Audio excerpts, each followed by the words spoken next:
Sigrun has been important to you for as long as I have known you. What happened in the beginning?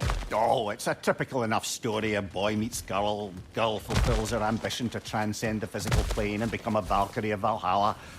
One day, Sigrun quietly arrived from Fjotalund and began serving as Freya's handmaiden while she undertook training for the sisterhood. I don't even think we were introduced. I just see her around the court. Of course, I observed her loveliness and impressive stature long before we fell to talking. But we seemed cut from different cloth, I suppose. Never occurred to me we'd get along as well as we did. You and Sigrun, how was it you first spoke? Back when Freya was queen in Asgard, the better times, there really began to be some culture around the place. Poets, musicians, the odd contortionist would pay visits, perform, mingle. On one occasion, I'd taken a seat expecting to see this balladeer of the lowlands, when Sigrun walked in. Somehow more stunning than I'd ever seen her.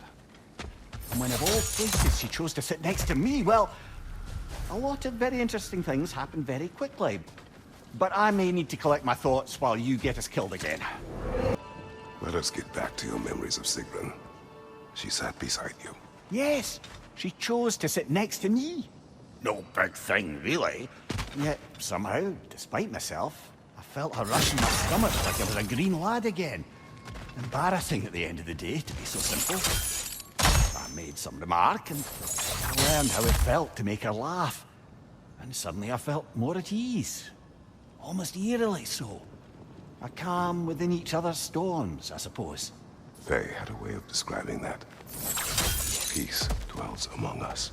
Lovely, brother. That's exactly right. Mimir, you may speak more of coming to know Sigrun. Right. Where were we? After the ice was broken, we fell to talking more regularly, even making a point to do so. It was all I could do to enjoy her company responsibly, staying mindful of our respective positions and keep from crossing any line that would make things difficult for us to recover from. Wise. Well, mostly. I'm always wisest in the parts I let myself remember.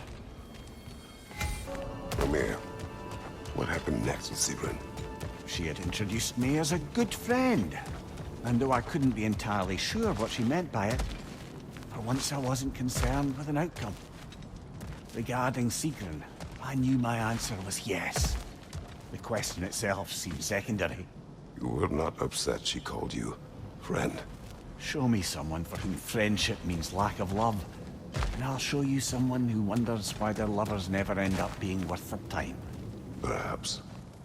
But you did not express your feelings. Oh, I don't think she could have escaped noticing them.